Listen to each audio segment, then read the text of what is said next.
Hello everybody and welcome back to my channel. This week I thought we'd try something new. I put a lot of thought into this and I wanted to start a new series called Bad Game Review. Basically what my friends and I did is we went onto Steam and then we went and selected indie game titles that were multiplayer and then basically just scrolled through the list until we found something that was free. The first game we have here is called Shot in the Dark, and on Steam it has mixed reviews, but we're not here for their reviews. We're here for my review. So without further ado, ladies and gentlemen, please grab your snacks and your drinks, and let's get right into the game. So right off the bat, we get to the main menu. It's a fairly basic main menu, and it's got 4 options, just the basic 4 options. It's got your start, your controls, your options, and exit to quit the game. For right now, I think I'm going to skip the controls because we're not really going to be getting into the game yet, and I'm not going to push play because we're not getting into the game yet. So let's just jump on down to the options menu. In the options menu here, we have our screen resolution options, we have a full screen option, and we have all of our texture options. Me, of course, I like to play all my games on extreme, unless I can't, because my computer kind of sucks. But one thing I was looking for that I didn't see was the audio controls. I was playing this game with some friends in Skype, and I could not hear them over the in-game music. And it was really frustrating because I went, let me just turn it down in the settings menu. There's no option to turn down the audio. What the hell? So now that we've checked out everything that we can without actually getting into the game, let's load up a match and see what it looks like. There's currently nobody online right now, so we're going to have to create our own lobby.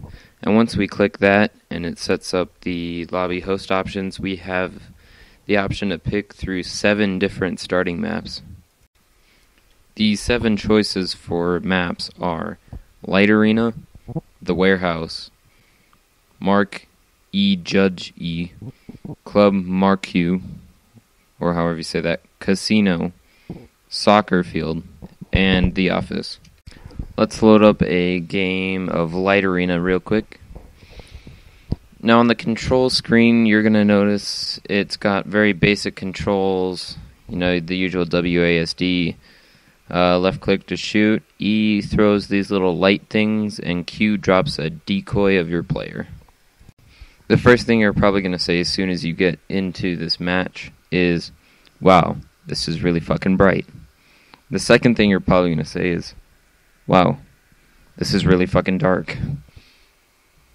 So I'm going to match with some of my friends, and if it wasn't hard enough to see already with the blinding light and then the complete darkness, all the other players are completely transparent, so it's nearly impossible to see anyone else. And it makes this game really frustrating to play when there's 2 people on this huge map. Because you got 2 people running through tight corridors that are completely transparent. They can't even see each other. And you expect someone to win in the 7-minute time frame that is one match.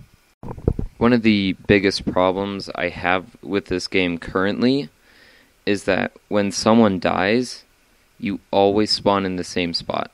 So you can sit there and camp the spawn and win the game just by killing people as soon as they spawn. Whip out your little shank and just stab people over and over. Or just sit in the opposite corner and shoot them. They won't have any idea where you are. All around the map you're going to find these little green canister things. And what those are basically like your power-up cans or something. I guess that's the only name I have for them. Because you can either press E to throw them as lights or Q to throw them as decoys.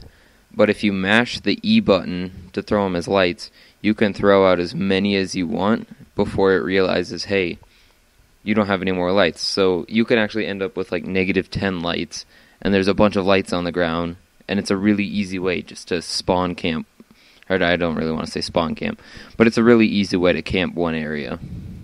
You get pretty used to the gameplay after a while, and one of the major lacks about this game is without anybody else to really play it, the game gets pretty repetitive after a while.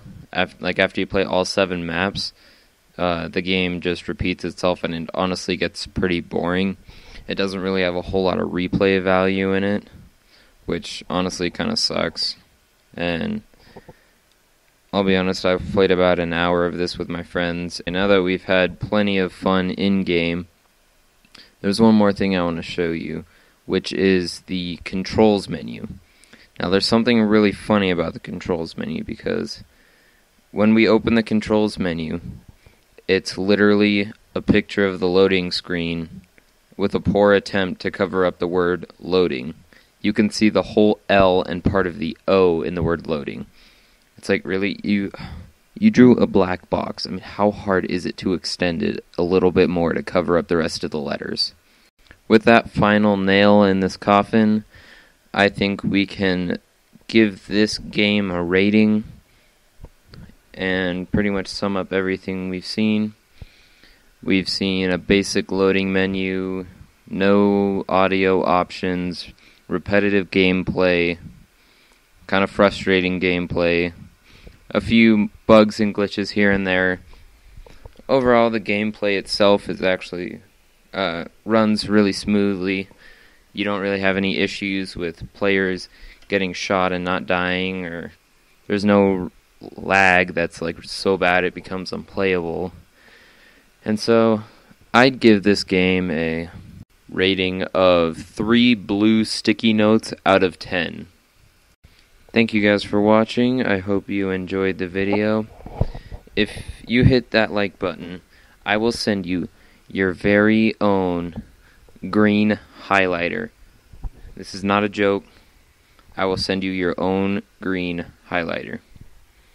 Don't forget to subscribe and leave a comment down below on any games you would like me to review next, or any videos you would like me to talk about next. See you guys next week.